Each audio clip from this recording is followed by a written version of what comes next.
आज जो कोर्स है वो है working with relational databases in Python.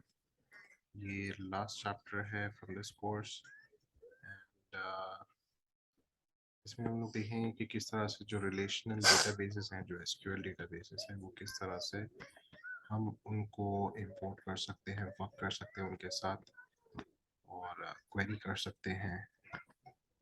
pretty much हर तरीके से मतलब खेल सकते हैं। जो इंट्रोडक्शन क्रैश कोर्स टाइप है ये वाला पार्ट, शायद इनके जो नेक्स्ट कोर्स में हम लोगों को और डिटेल में पता चले। तो लेट्स गेट स्टार्टेड।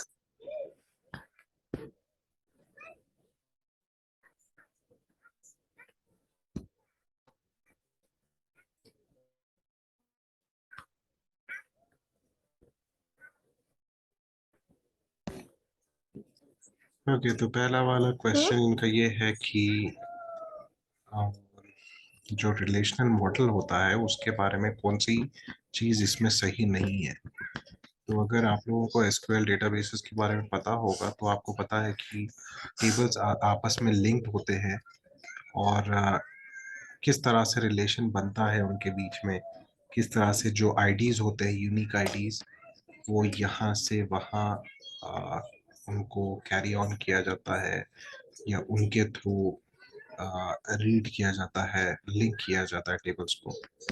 तो let's read every one of them and see which one is true and which one is not. Each row on a record in a table represent an instance of an entity type. ये actually true है क्योंकि आप देखोगे तो हर record जो है ना वो एक एंटिटी टाइप का इंस्टेंस बना हुआ है। मतलब फॉर एग्जांपल एक ऑर्डर टेबल है तो जो ऑर्डर है उसका इंस्टेंस है, उसकी रिप्रेजेंटेशन।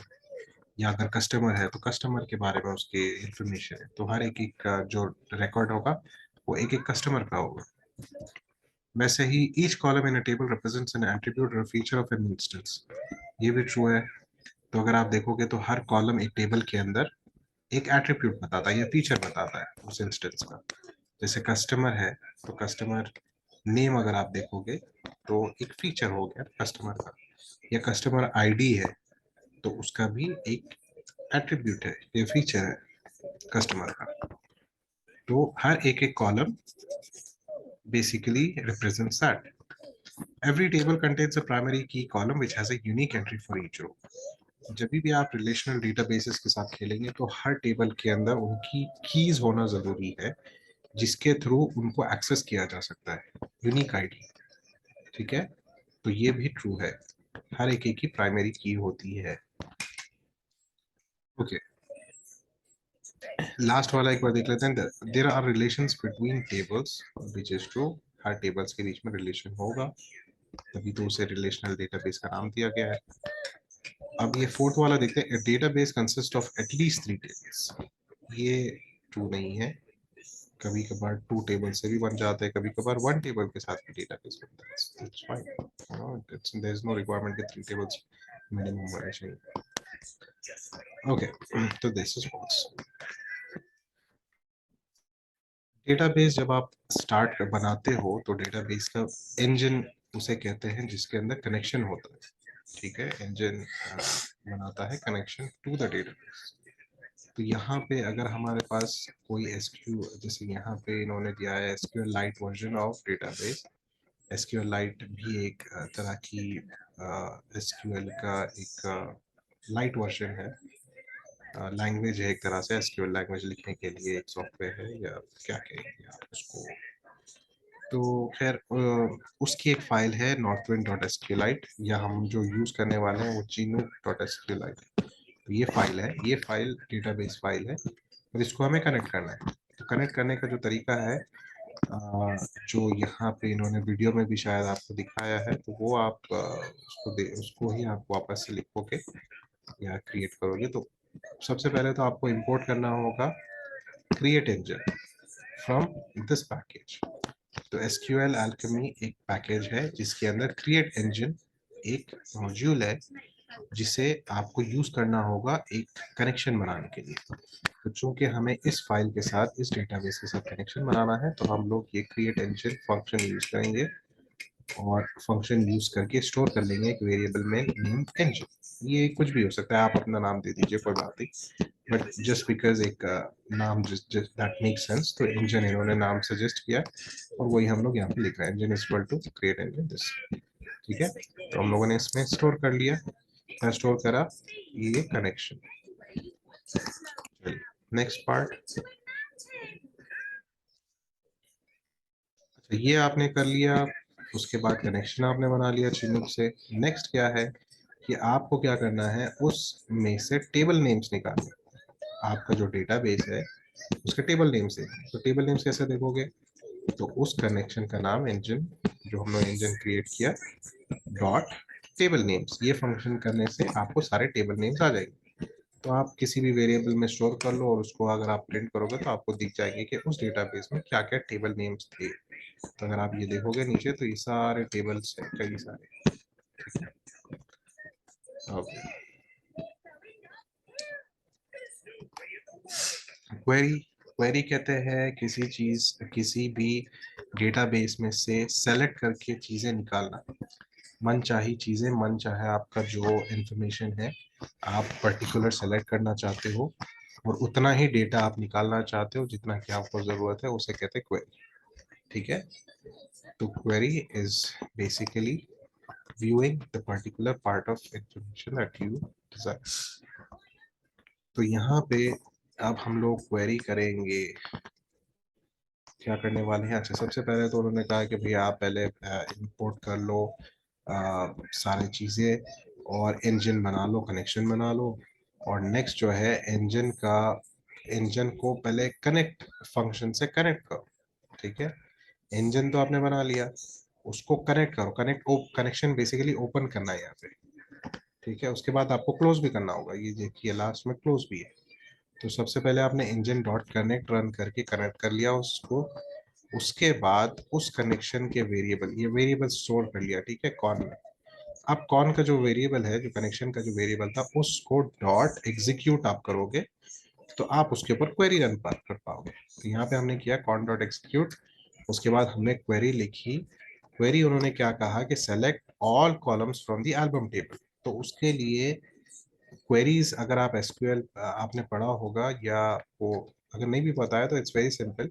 कोई भी आप, सिंटैक्स क्या है उसका, पहले सबसे पहले आप करोगे सेलेक्ट, लिखना पड़ेगा सेलेक्ट, उसके आगे आप क्या चाहिए सेलेक्ट। ठीक है, कौन से आपको कॉलम्स या टेबल्स चाहिए, कॉलम्स चाहिए उस टेबल में से, तो फिलहाल हमें चाहिए ऑल कॉलम्स। ऑल कॉलम्स के लिए हमें डालना होगा स्टार। ठीक है, तो ठीक है, सेलेक्ट स्टार मतलब all tables from, from capital में, ये आप डाल के उसके आगे लिखोगे जो टेबल का नाम होगा आपका। ठीक है, तो इतना सिंपल सिंटैक्स है एसक्यूएल का क्वेरी करने का। तो ये हो गई हमारी query, select star from album. तो इसका मतलब क्या हुआ, select all column from the album. Next is save results on the query to data frame. तो df इज इक्वल टू, ये भी सिंटैक्स है, ये एज इट इज आप लिख लीजिए, याद कर लीजिए, स्लाइड शो में भी है इनके। तो इसमें से आप पहले तो R S dot fetch all, ठीक है, इसको आप चाहो तो अलग वेरिएबल में डाल के फिर वो वेरिएबल आप डेटा फ्रेम को दे सकते हो, या नहीं तो एक स्टेप कम कर लो, pd डॉट डेटा फ्रेम में in brackets R S dot fetch all. R S मतलब ये जो हमारा हमने वेरिएबल क्रिएट किया था, that basically has given us the query. Query करने के बाद जो हमें डेटा आया है, हमने आर एस में स्टोर किया, R S co dot fetch all किया, तो उसमें से सारा जो डेटा है वो फेच हो गया और डेटा फ्रेम में स्टोर हो गया। ठीक है, डेटा फ्रेम में कन्वर्ट होके ये डीएफ वेरिएबल में एक डेटा फ्रेम बन के स्टोर हो गया। पहले डेटा फ्रेम नहीं था, अब हमने डेटा फ्रेम में उसको कन्वर्ट किया है, तो डीएफ में आ गया। अब आप इसको डीएफ डॉट हेड अगर आप करते हो तो आपको दिखेगा कि इसमें क्या क्या आया है। अच्छा, आप याद रखना कि कनेक्शन हमेशा क्लोज करना होता है, क्लोज से ओपन नहीं छोड़ना। चलिए इसको रन करते हैं, आपको दिखेगा कि हम लोगों ने जो इंपोर्ट किया था, जो डेटा फेच किया था, वो सारा हमारे डीएफ में स्टोर होके मिल गया। ये देखिए उस फाइल के अंदर ये सारा कुछ था। चलिए, सॉरी फाइल नहीं, ये एल्बम टेबल में ये सारे रोज थे। जब आप नोटिस करिए यहाँ पे कॉलम नेम्स नहीं आए, कॉलम नेम्स जो है ना ये बाय डिफॉल्ट नहीं आते, आप इनको एक और कोड डालना होता है जिससे कॉलम नेम्स पे प्रॉपर आ जाएंगे। तो वो क्या है वो हम नेक्स्ट इसका देखें। सेम चीज जो हम लोगों ने अभी अभी करी, जो इसमें आर एस जो कनेक्शन ओपन करना है, कनेक्शन क्लोज करना है, वो सब करने की जरूरत नहीं है। ये सारा कुछ आप इस तरह से भी कर सकते हो with engine connect as con, con dot execute, वही सारी चीजें डी एफ ये फेच मैनी। अच्छा फेच ऑल हम करे थे, यहाँ पे इन्होंने फेच मैनी पूछा है कि फेच मैनी से आप क्या कर सकते हो कि पर्टिकुलर सिर्फ मान के चलिए 3 ही रोज हमें चाहिए या 5 रोज चाहिए उस डेटा के, उस टेबल के, तो आप ये फेच मैनी यूज कर सकते हो। फेच ऑल करोगे तो सारे सारे रोज आ जाएंगे। ठीक है, हमें सारे रोज नहीं चाहिए, हमें सिर्फ 3 रोज चाहिए, फेच मैनी यूज करेंगे। R S dot fetch many. अच्छा ये है वो जो अभी बता रहे थे ना कि 0 1 ऊपर कॉलम नेम्स आ रहा था, अब यहाँ पे आर एस डॉट कीज आप करने से कॉलम के नेम्स प्रॉपर जो एक्चुअल नेम्स हैं वो नेम स्टोर हो जाएंगे डेटा फ्रेम में। ठीक है, अब आप यहाँ पे print the length of data frame चाहो तो कर सकते हो, हेड चाहो तो कर सकते हो। इसको अगर आप रन करोगे तो आपको दिखेगा कि जो एसक्यूएल में से हमने रीड किया है, हम आप यहाँ देख सकते हैं कि डेटा फ्रेम के 3 रोज हैं, क्योंकि हमने 3 ही किए थे ना, साइज इक्वल टू 3, तो 3 ही रोज जब आप करेंगे तो 3 ही आएंगे, तो और हेड जब प्रिंट करोगे तो 3 ही रोज हमें दिखेगा। चलिए, और यहाँ पे देखिए हमारे जो कॉलम नेम्स हैं वो भी 0 1 नहीं है, जस्ट बिकॉज हमने ये वाली लाइन रन की थी, तो हमें नेम से भी प्रॉपर मिलेगा।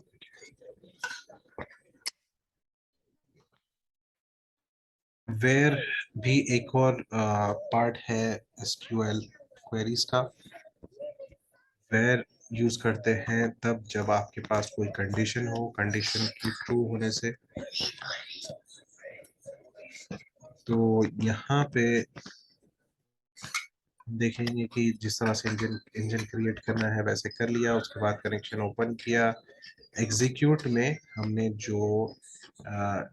जो जो लिखा है हम लोग स्टार फ्रॉम एम्प्लॉय, मतलब हम लोग सारे कॉलम्स ले रहे हैं एम्प्लॉय कॉलम से, लेकिन शर्त ये है कि जहां पे वेयर, मतलब ये आपने कंडीशन लगा दी where employee ID is greater than equal to 6, तो उन्होंने पूछा है कि जहां पे employee ID greater equal to 6 है वही सारे हमें रोज चाहिए, सब कुछ नहीं चाहिए। ठीक है, कॉलम सारे चाहिए टेबल के, लेकिन रोज सिर्फ वही हमें दो जिसमें employ ID is greater than 6 है। तो after after doing that RS में क्या आ जाएंगे, आरएस में वो सारे रोज आ जाएंगे जो जिसमें एम्प्लॉय ग्रेटर देन 6 है। अब आप आर एस फेच ऑल करोगे तो वो सारे जितने रोज आ गए थे, रिकॉर्ड्स आ गए थे, रिकॉर्ड्स आप यहाँ पे डीएफ में कन्वर्ट करके डेटा फ्रेम में डाल दो, डीएफ में डाल दो। अब डीएफ और डीएफ का कॉलम के नेम्स भी याद से उसको सही कर लेना, नहीं तो 0 1 आ जाएंगे। अब आप जब डीएफ डॉट हेड प्रिंट करोगे तो आपको दिखेगा कि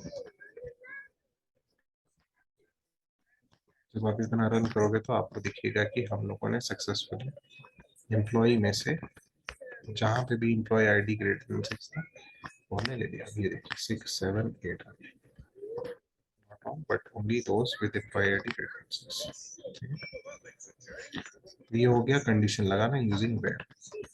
एक और उसमें ऑप्शन है कि वेयर के साथ साथ आप ऑर्डर बाई भी लगा सकते हो। ऑर्डर बाई मतलब असेंडिंग ऑर्डर या डिसेंडिंग ऑर्डर में आप उसको सेट कर सकते हो।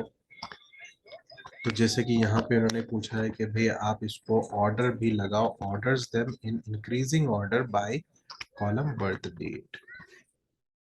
सेम वही चीज करना है जो अभी हम लोगों ने पिछले इसमें किया, वैसे इसमें क्या करना है, फ्रॉम एम्प्लॉय ऑर्डर बाय। ठीक है, यहाँ पे वेयर कंडीशन लगाने की जरूरत नहीं है क्योंकि उन्होंने कोई ऐसा कंडीशन नहीं दिया, बस उन्होंने क्या किया कि इंक्रीजिंग ऑर्डर में इसको स्टोर करो, तो ऑर्डर बाय आप कॉलम का नेम डाल दोगे बर्थ डेट, तो वो कॉलम वाइज ये ऑर्डर हो जाएगी। ठीक है, बाकी तो सबसे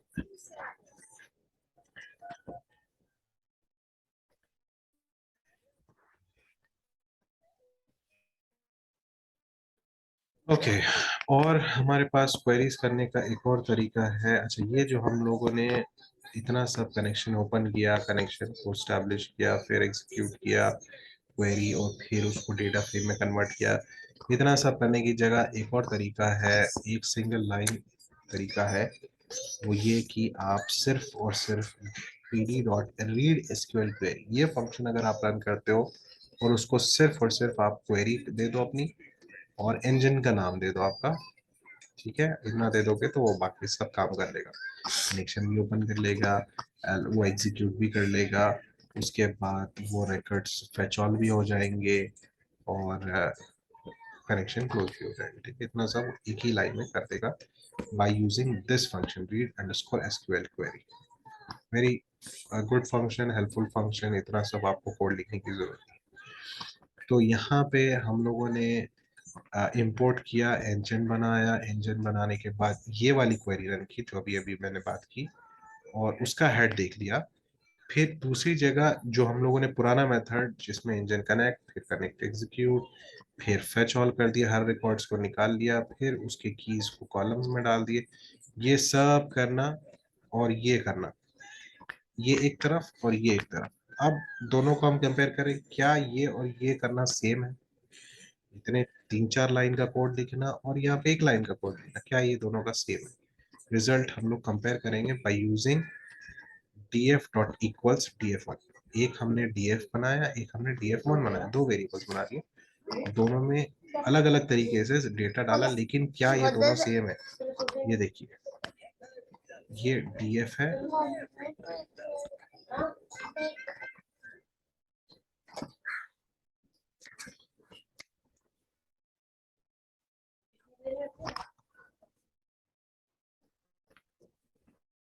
ओके। यहाँ पे हम लोग देख सकते हैं कि df का हेड आया और df1 का हमने हेड प्रिंट नहीं किया, हमने सिर्फ ये देखा कि df डॉट इक्वल्स df1, क्या ये दोनों इक्वल है? तो आंसर हमें आ गया ट्रू। तो इसका मतलब क्या हुआ कि ये यूज करना या ये यूज करना दोनों सेम है। तो जब इतना छोटा लाइन, एक लाइन में ही काम हो रहा है, तो why to do all this? यहाँ पे सिर्फ फर्क ये पड़ सकता है कि यहाँ पे अगर आपको फैच वन की जगह फैच में नहीं करना है, मतलब सिर्फ पर्टिकुलर रिकॉर्ड्स डालने हैं, मतलब पूरे रोज नहीं चाहिए, सिर्फ 3 रोज या 2 रोज चाहिए, उस तरह से कुछ चाहिए, तो शायद इस ये यूज करना ठीक हो, वरना मोस्टली तो आपको सारे चाहिए होते हैं। तो this is fine I guess. चलिए, नेक्स्ट पार्ट है कि ओके, एक और इसमें एडिशन हम लोग क्वेरीज में कर रहे हैं एसक्यूएल, अगर आपने पढ़ा होगा तो आप देख सकते हो इसको ऑर्डर बाय के साथ साथ। अच्छा, यहाँ पे इन्होंने एक एक ये बताया कि वेयर भी यूज करो और ऑर्डर बाय भी यूज करो, दोनों भी यूज करो। तो कुछ नहीं, वही select star from employ, where condition उन्होंने कहा एम्प्लॉय इज ग्रेटर देन 6, और इसको आप इंक्रीजिंग ऑर्डर करना है ऑर्डर बाय से विथ बर्थ डेट। ठीक है, तो बर्थ डेट कॉलम जो है उससे हम लोग इंक्रीजिंग ऑर्डर में सेट कर रहे हैं, तो पहले वेयर लगाएंगे, कंडीशन लगा देंगे, और फिर second is order by order. तो इसको आप करोगे तो आपको दिखेगा कि सिर्फ वो सारे एम्प्लॉय आईडी आ गए जिसमें 6 से ऊपर है, और हमने बर्थडे से उनको असेंडिंग ऑर्डर में स्टोर कर लिया। बर्थडे नहीं दिख रही डॉट्स के अंदर, तो ये पता ओके। चलिए, अब हमें पता है कि जब टेबल्स है तो टेबल्स में आपस में रिलेशन भी होगा। रिलेशन किस तरह से होगा कि भाई ऑर्डर है, ऑर्डर्स हैं कई सारे, और हर ऑर्डर का एक एक कस्टमर आईडी होगा जो कस्टमर उस पर खा रहा है। तो कस्टमर टेबल में से आप एक एक कस्टमर का डेटा निकाल सकते हो, या जैसे इस केस में जो हम लोग जिस डेटा के साथ खेल रहे हैं वो है आर्टिस्ट्स और एल्बम्स। जो एल्बम जिसने बनाई है उस आर्टिस्ट का आईडी से हम लोग आर्टिस्ट की इंफॉर्मेशन में जाके देख सकते हैं कि वो आर्टिस्ट के बारे में और क्या क्या चीजें। ठीक है, तो एक टेबल अलग है एल्बम और एक टेबल अलग है आर्टिस्ट। अब उन्होंने क्या कहा कि भाई आप क्या करो, सेलेक्ट करो टाइटल और नेम, दो कॉलम्स हमें चाहिए फ्रॉम एल्बम टेबल। ठीक है, चाहिए तो चाहिए, लेकिन इसके अलावा हमें क्या चाहिए, इनर ज्वाइन करना है ऑन आर्टिस्ट कॉलम, जहां पे आर्टिस्ट का आईडी एल्बम में भी, टेबल में भी और आर्टिस्ट में, दोनों केस में सेम कॉलम है आर्टिस्ट आईडी, और ये दोनों आर्टिस्ट आईडी सेम होंगे बेसिकली। ठीक है, तो जहां जहां पे वो आर्टिस्ट आईडी सेम मिल जाए वहां से उसका रिकॉर्ड निकालना। तो अब यहाँ पे क्या हो रहा है कि हमने टाइटल और नेम निकाला एल्बम में से, इनोट ज्वाइन किया आर्टिस्ट के साथ, और आर्टिस्ट आईडी जो यहाँ पे है और जो वहां पे है, दोनों टेबल्स में आर्टिस्ट आईडी से उसको मैच किया और वो डेटा निकला। तो अगर आप इसको अब रन करते हो तो आप देखोगे कि दोनों के बीच में इनर ज्वाइन हुआ। ये देखिए, टाइटल आपके पास आ गया, नेम आपके पास आ गया, और दोनों के नेम से ए सी डी सी अगर आप देखोगे तो ये शायद नेम है ऑफ द आर्टिस्ट, क्या वो हमें निकला है आर्टिस्ट आईडी या आर्टिस्ट के नेम से, आर्टिस्ट टेबल से।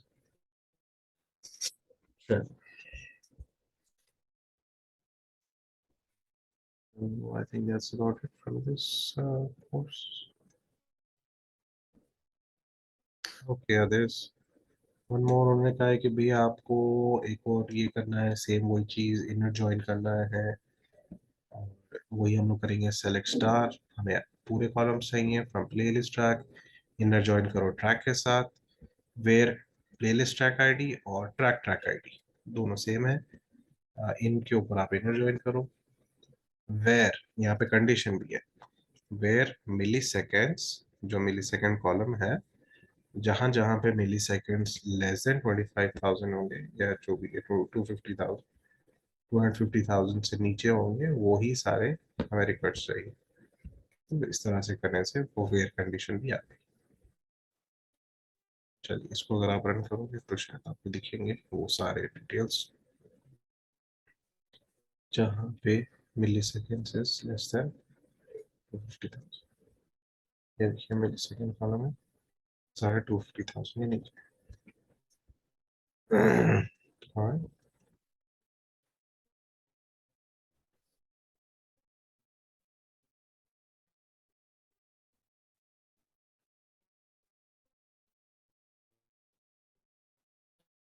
All right, that's about it. I think इस कोर्स के साथ साथ we have, I mean, with that chapter, I think we have ended this course. और कोई भी क्वेश्चन हो इस कोर्स के बारे में, मैं एक्चुअली फास्ट इसलिए चल रहा हूँ क्योंकि pretty much everything is covered in those videos. अगर आप वो जो वो लोग पढ़ा रहे हैं वीडियोस में या स्लाइड शोज में, तो एवरीथिंग इज कवर्ड, वही सेम चीज़ मैं रिपीट करूँगा तो इट डजंट मेक सेंस। और पता नहीं कितने लोग मतलब एक्चुअली वो मुझसे सुनना चाह रहे हैं या नहीं सुनना चाह रहे, because it's just getting redundant, same cheese repeat हो रही है तो कोई फायदा नहीं है। मैं सिर्फ आंसर्स जो हैं उन्हीं को कवर कर रहा हूँ, और उसमें ही अगर कुछ है तो फिर कोई चीज़ आप उसका डिटेल में अगर चाहिए सारी चीज़ें तो फिर आप मुझसे कांटेक्ट करिए, फिर मैं कोशिश करता हूँ कि और डिटेल में उसको समझाऊँ। ये रिलेशनल डेटाबेस जिसको एसक्यूएल आती है उनके लिए शायद आसान हो रहा होगा, जिनको नहीं आती है बस आप थोड़ा भी अगर समझ रहे हो तो it should be good for now. जब आप इसके अंदर डाइव इन करोगे, जब आपके सामने एक्चुअल रियल वर्ल्ड प्रॉब्लम्स आएंगे, तो फिर वो अपने आप ही उसको समझ में वो समझ में आ जाएगी चीज़ें, और it shouldn't be a problem. All right, that's about it.